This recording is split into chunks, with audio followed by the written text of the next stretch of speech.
हमारे यहाँ दौलतपुर में एक साइंटिस्ट लियोनार्ड रहा करते थे। उसे साइंस में उतना ही टेस्ट था जितना आपको आज के दोपहर के लंच में।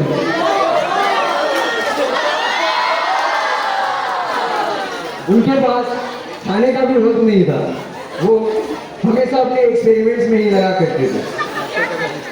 आप क्लास में जितना वक्त बात करने में लगाते हैं वो उतना ही वक्त अपने As you know that today is National Science Day and also know that science is everywhere. So I am reciting a poem and the title of the poem is Science is Everywhere. Science is like a hidden treasure, it's not much difficult to measure. Science is full of logic, sometimes it goes beyond magic. Science solves lots of mystery which is made up of chemical history. Science teaches various chemistry like branch on banyan tree. Science is like a boon, it carries people to planets and to the moon. Science is a symbol of silence, it brings brilliance with challenges of excellence. When science combines with mathematics, it creates a wonderful statistics. Science has become great, constructed bridge of success and fact. Thank you, have a nice day.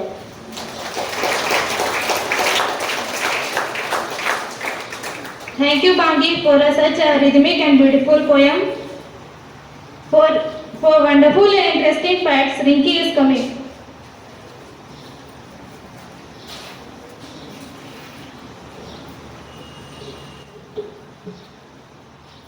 Good morning to you all present over here. Today's fact. Fact number 1. Snakes are the carnivorous because they only eat other animals and do not eat plants. Fact number 2. In an average lifetime, human skin completely replaces itself 900 times. Fact number 3. Your eyes are better than any camera. Fact number 4. The only muscles that never tires is the heart. Thank you and have a nice day.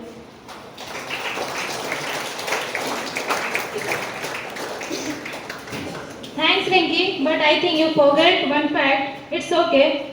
Did you know starfish has no brain like my friends?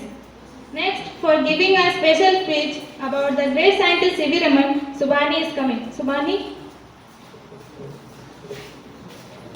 Good morning one and all present over here. Myself Subhani standing in front of you all to deliver a speech on C.V. Raman.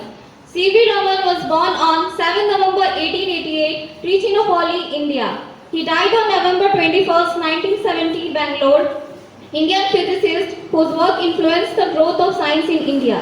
He received the Nobel Prize in Physics in 1930 for the discovery that when light passes through a transparent material, some of the bent light changes its wavelength. This phenomenon is called Raman scattering and is the result of the Raman effect. Other scientists quickly recognized the importance of the Raman effect. Professor R.W. Wood of Johns Hopkins University telegraphed to Nature reporting that he had confirmed Raman's brilliant and surprising discovery in all details. It seems to me that this beautiful discovery, which resulted from Raman's long and patient study of the phenomenon of light scattering, is one of the most convincing proofs of the quantum theory. Raman had also recognized that his discovery was important to the debate in physics about the new quantum theory because an explanation of the new radiation required the use of photons and their change in energy as they interact with atoms in a particular molecule. Raman also knew that there was a more important result, pointing out in his 1930 Nobel Prize speech that the character of the scattered radiation allows us to get an idea of the ultimate structure of the scattered substance. Thank you. Have a good day.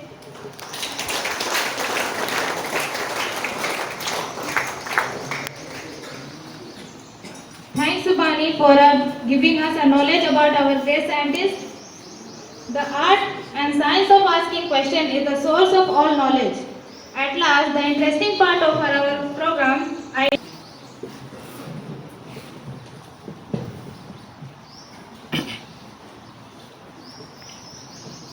Today's quiz. My first question is for Aravali House. Which gas is the most heaviest? I I would like to repeat it. Which gas is most heaviest? The correct answer is radon. My second question is for Nilgiri House. Which metal is known as white gold?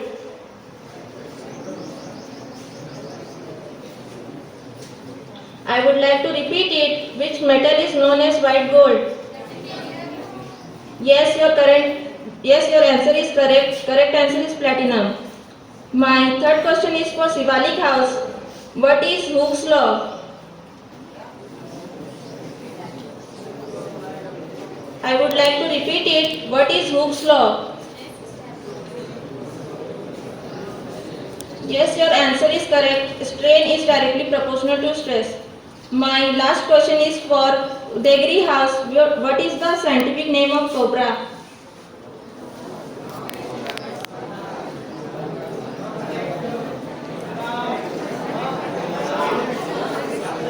Yes, your answer is correct. Correct answer is Naja Naja. My last question is for all the houses. What is the full name of C.V. Raman?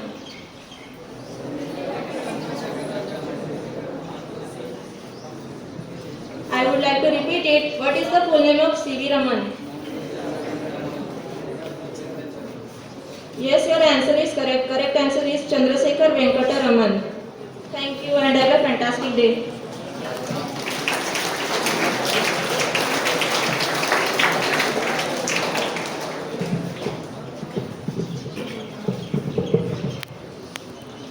Thank you, Sushanti, for testing our listening power and concentration. At the end, I thank you all for giving us such a great attention and a special time. Now I would like to call Chandan sir to come over the stage.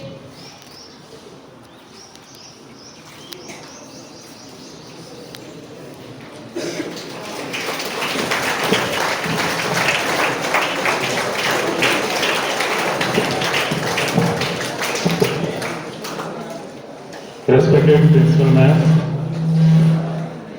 Vice Principal Sir, my dear students, good morning to everyone.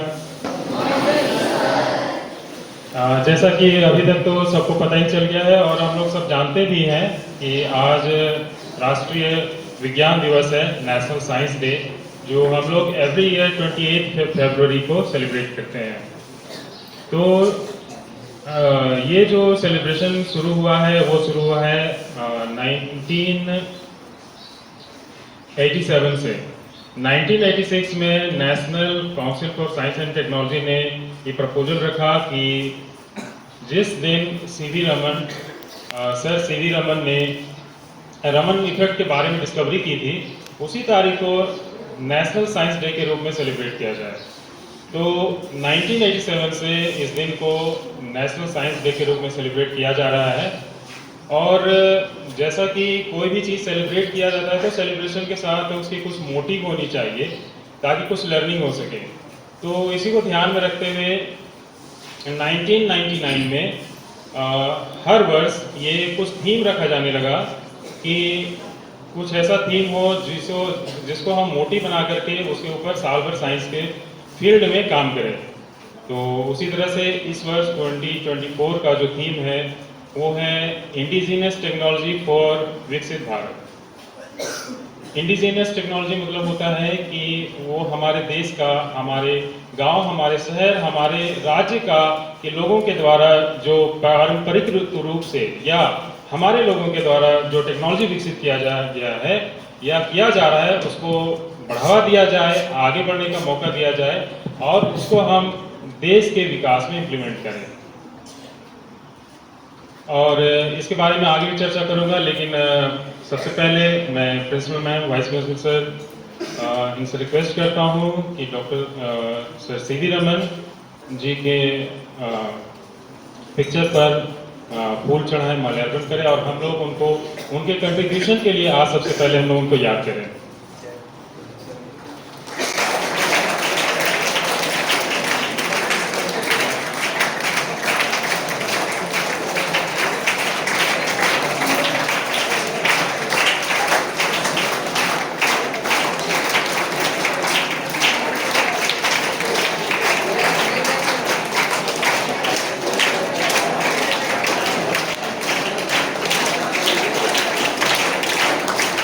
मैं सभी शिक्षक साथियों, वरिष्ठ शिक्षकों से निवेदन करता हूं कि वो आएँ और इस कार्यक्रम को आगे बढ़ाएं।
School captain boys girls with vice captain आएंगे।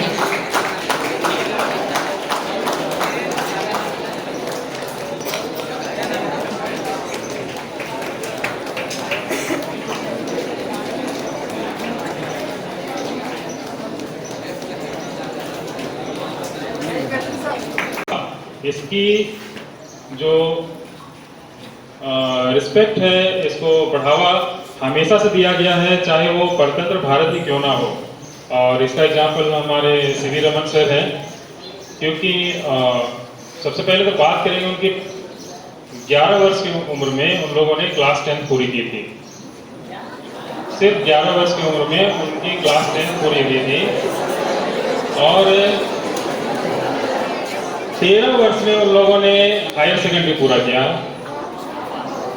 और 16 वर्ष की उम्र में उनका ग्रेजुएशन पूरा हुआ।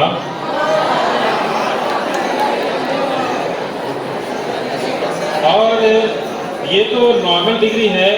ग्रेजुएशन के दौरान ही उन्होंने अपना फर्स्ट पेपर ऑप्टिक्स के ऊपर में पब्लिश भी किया।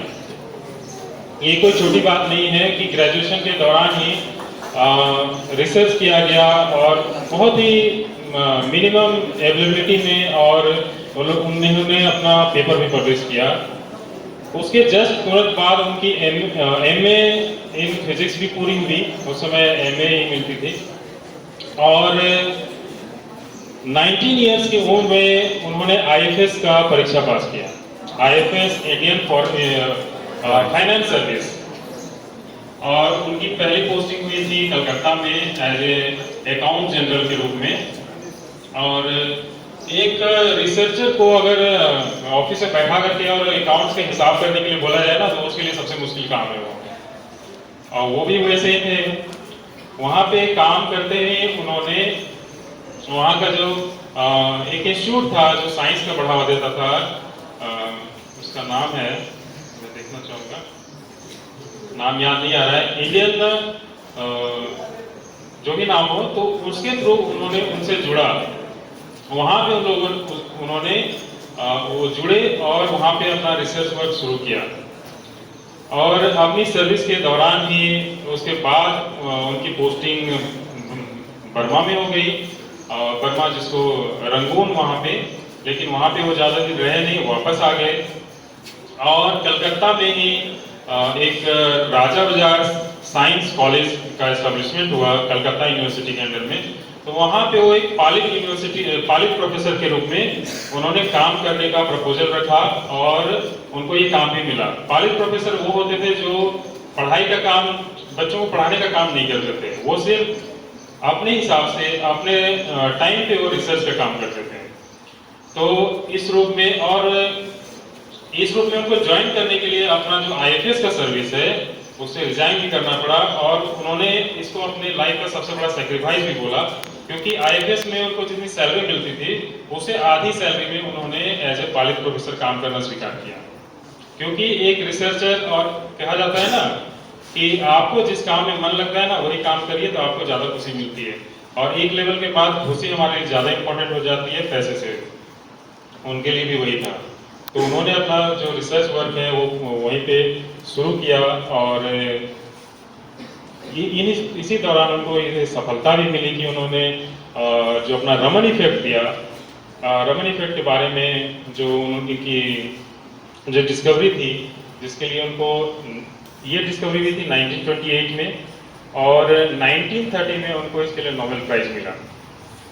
इसके तुरंत बाद उनको रूस का एक लेनिन पीस प्राइज होता है वो भी उनको दिया गया, और इस जर्नी उनकी जो रिसर्च की थी वो यहाँ पे रुकी नहीं, उन्होंने साउंड के ऊपर भी काम किया, बहुत सारा उनका वर्क है साउंड के ऊपर में भी, और लाइट के ऊपर भी नहीं है। इवन सी का कलर ब्लू क्यों होता है इसके ऊपर उन्होंने काम किया, और उन्होंने इस चीज़ को फाइंड आउट किया कि स्कैटरिंग ऑफ लाइट के आधार पे ही ये होता है। ये सारी रिसर्च वर्क उनकी है, बहुत सारी है। इवन आपका उन्होंने फाइनली अपने लास्ट स्टेज में एक रिसर्च इंस्टीट्यूट की, रमन रिसर्च इंस्टीट्यूट की स्थापना भी की, जहाँ वो अपने लाइफ के अंतिम समय तक भी वहाँ पे काम करते रहे।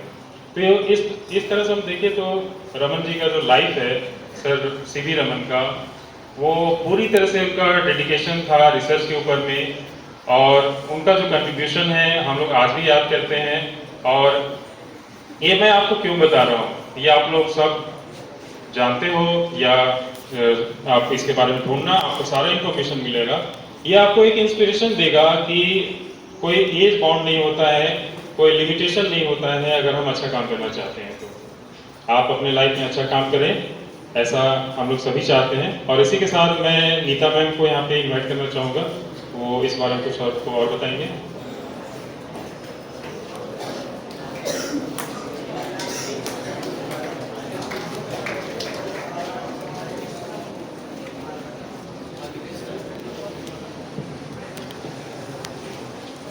Good morning, respected principal ma'am, vice principal sir, teachers and students. As we know that today is the National Science Day, na? So already Sir Chandra sir told you that why we celebrate this day. So right now I am here to say that the importance of science. So हमारी daily life में science का बहुत बड़ा role है, सबको ये चीज़ जानता है, ठीक है। और सर ऑलरेडी ये बता दिया है कि जो CV रमन है उनका एक्चुअली में जो डिस्कवरी का इन्वेंशन था एक्चुअली किस चीज़ में था। सो हम एक बार रिपीट कर रहे हैं। एक बार वो लंदन गए थे, ठीक है। तो वो जब लंदन से वापस आ रहे थे तो वो एक शिप बोट पे थे, तो सडनली उनके दिमाग में स्ट्राइक करा कि ये जो मेरा जो सी का कलर है, जो ओशियन का कलर है, वो कितना ब्लू कलर क्यों है। तो बहुत लोगों ने उनको कन्विंस करा कि मे बी शायद ये जो सी का कलर है ब्लू इसलिए just because of that sky. But after some time उन्होंने इनके ऊपर बहुत खोज किया, बहुत कुछ किया। उनको बाद में ये पता चला कि इनका जो कलर, जो सी का कलर है वो ब्लू स्काई की वजह से नहीं है। यहाँ पे क्या हुआ कि रमन स्कैटरिंग का एक फिनोमेनन है वो यहाँ पे अप्लाई हुआ है।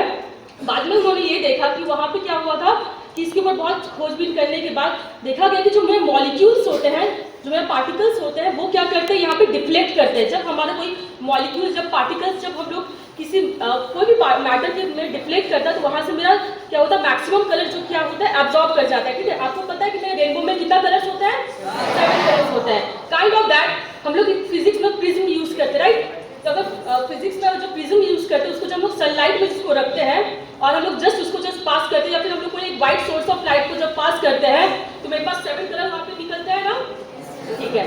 तो जब उसी चीज को हम लोग यहाँ पे सडनली वो एक एप्पल पे एक्सपेरिमेंट करें तो एप्पल में देखा गया था कि जब वो कलर बीम ऑफ लाइट को पास कर रहे हैं तो देखा गया कि सातों कलर में से 6 कलर पास कर गया, लेकिन एक मतलब सातों में से क्या किया कि सारा कलर एब्जॉर्ब कर गया, एक कलर पास नहीं हुआ, that is my red, right, that is my red. एक कलर जो पास नहीं हो पाया that is my red. That means कि क्या,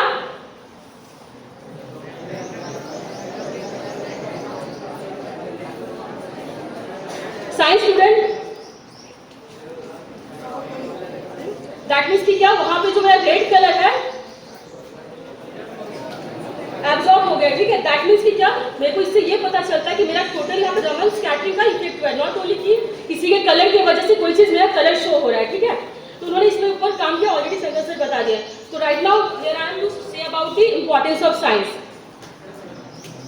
Science play a vital role in man's life. The application of science are noticed right from the time a person starts the day till he goes to sleep. He uses many machines in our daily life which works from the simple logic of science. Scientific invention like computers, satellites, X-ray, radium, plastic surgery, cell phones, electricity, the internet, photography, etc. have proved to be very useful in our daily life. It is because of science that we are able to cope better with the illness today. This has made our life easier and increased our lifespan. This has been possible due to the hard and continuous invention and the theories of scientists. There is no sphere of life where science has not helped us. Almost every day, either new inventions are being separated or existing ones are being improved upon. Science has made the work faster, safer and effective and efficient, as we know that now. So at last I would like for class 11 students to represent some activities in front of you. So class 11 students from here.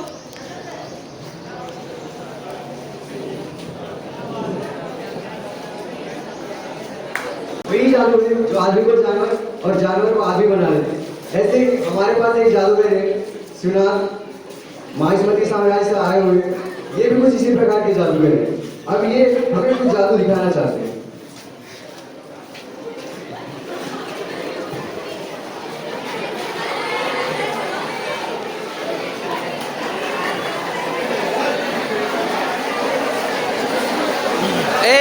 ऊपर जाओ।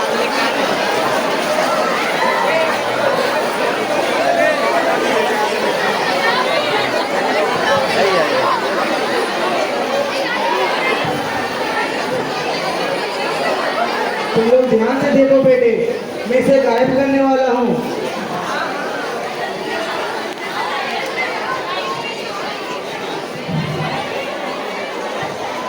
आबराकाडाबरा, लिम्बा। बेटे आँख बंद करो 2 second के लिए। 1 2 छू।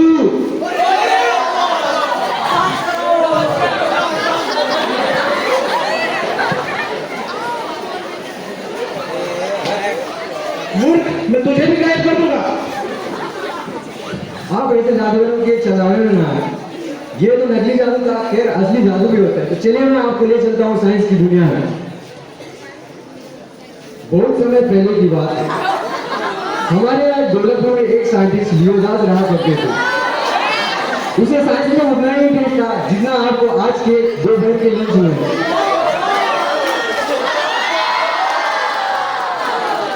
उनके पास खाने का भी वक्त नहीं था, वो हमेशा अपने एक्सपेरिमेंट्स में ही लगा करते थे। आप क्लास में जितना वक्त बात करने में लगाते हैं वो उतना ही वक्त अपने एक्सपेरिमेंट्स में लगाया करते थे। एक दिन वाकांडा के जंगलों में हमारे साइंटिस्ट हाथी के दांत की तलाश में निकल गए, परंतु उन्हें हाथी का दांत नहीं मिला, लेकिन उन्हें हाथी का दांत हर हालात में चाहिए था। साइंटिस्ट का मन परिवर्तन हुआ, वो एनिमल फ्रेंडली बन गए। अपने दिमाग का 123% यूज करके उन्होंने सबसे पहले हाइड्रोजन पेरोक्साइड में सोप सॉल्यूशन डाला और पोटेशियम परमैंगनेट मिलाया। इंग्रेडिएंट में आपको बता देना चाहूंगा, हाइड्रोजन पेरोक्साइड में सोप सॉल्यूशन डाला और पोटेशियम परमैंगनेट मिलाया। इस तरह से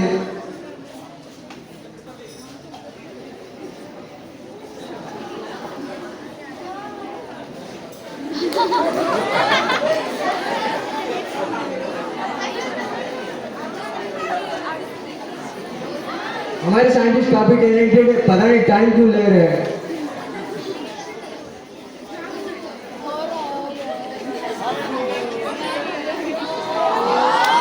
आपको मैं बता देना चाहूंगा, इसे हाथी का दांत यानी एलिफेंट टूथ कहा जाता है। इन्हें असली हाथी का दांत तो नहीं मिला, लेकिन उसी से हूबहू मिलता हुआ एलिफेंट टूथ मिला। इस एक्सपेरिमेंट का नाम है एलिफेंट टूथ और यह एक इंटरटेनिंग एक्सपेरिमेंट है, इसे कम उम्र के बच्चे भी घर पर कर सकते हैं, कोई दिक्कत नहीं, बस मम्मी से बच के रहिएगा।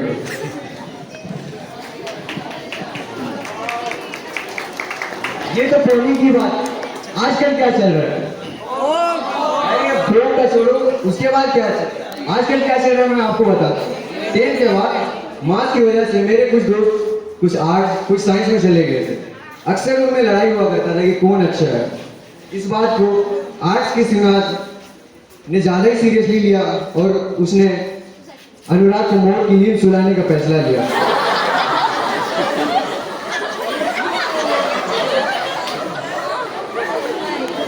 इसे देखकर आर्ट्स के विद्यार्थी काफी गुस्सा हो गए और शिवनाथ को मारने के लिए दौड़ते हैं।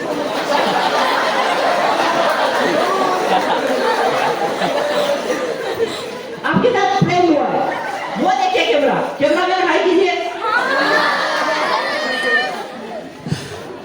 मैं आपको बता देना चाहूंगा ये असली खून नहीं है, ये एक नकली खून है। ये असली खून की तरह दिखता है। इसे पोटेशियम थायोसाइनाइड और फेरी ऑक्साइड के मिश्रण से बनाया जाता है।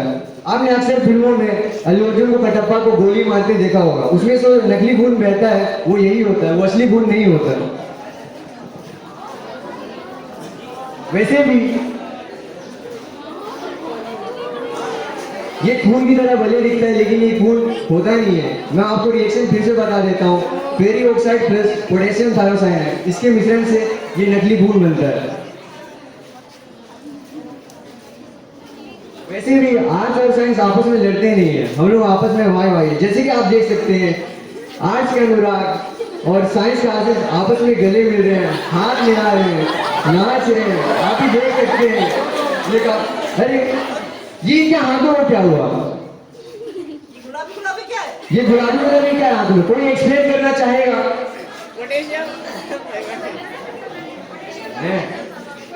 नहीं, गलत है, गलत है। आपके साथ दोबारा पेंट हुआ है। ये अनुराग ने अपने हाथों में लिया हुआ है फेनोक्टेलिन और आशीष ने अपने हाथों में लिया हुआ है सोप, जो कि एक बेस है।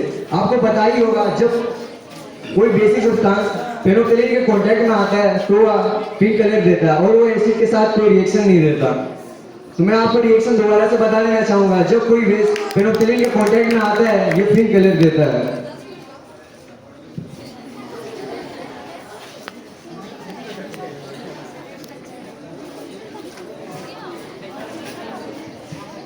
काफी मेहनत के बाद, काफी सक्सेस और फेलियर के बाद साइंटिस्ट थक चुका है। शायद उसने आपको बोल कर दिया, क्या मैं सच बोल रहा हूँ? तो साइंटिस्ट अगला एक्सपेरिमेंट लेके आ रहे हैं। और ये क्या हो रहा है? पड़ोसी गुस्से हो गए हैं, बम मार रहे हैं।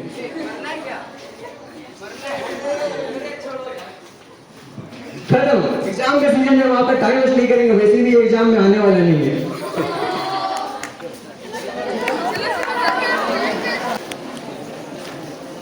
तो अंत में मैं प्रिंसिपल मैम को आज के दिवस के बारे में और कुछ अतिरिक्त बताने के लिए मंच पर आमंत्रित करता हूँ।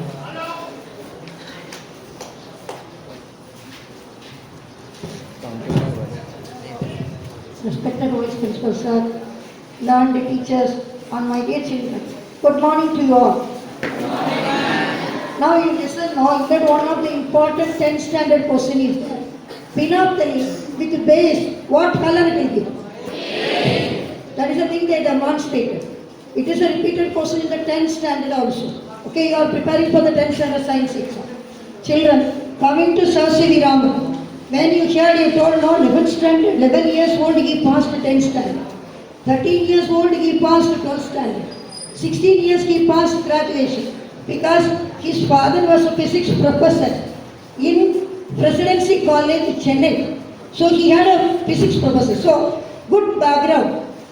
So only he could excel in his education. From the beginning, he was supported by his father. And he is having his own passion. Always I used to tell, when Abhishek comes also, he will clap your hands. Passion. Passion means मन में काम करना पड़ेगा.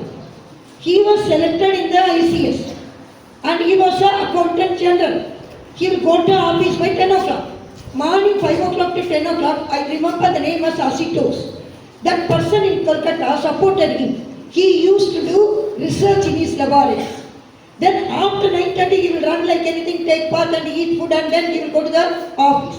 Like that, from his college day onwards, he started publishing the papers. And he was very famous. Rutherford. 12th standard children know Rutherford model of atom. We are reading atom, nuclear, and physics. Rutherford. Schrödinger, quantum mechanics. 11th standard students, quantum mechanics. Schrödinger is called as the father of quantum mechanics. Both were in close touch with Sir C.V. Raman. He was in touch with all the renowned scientists of that time in the world. His passion is science.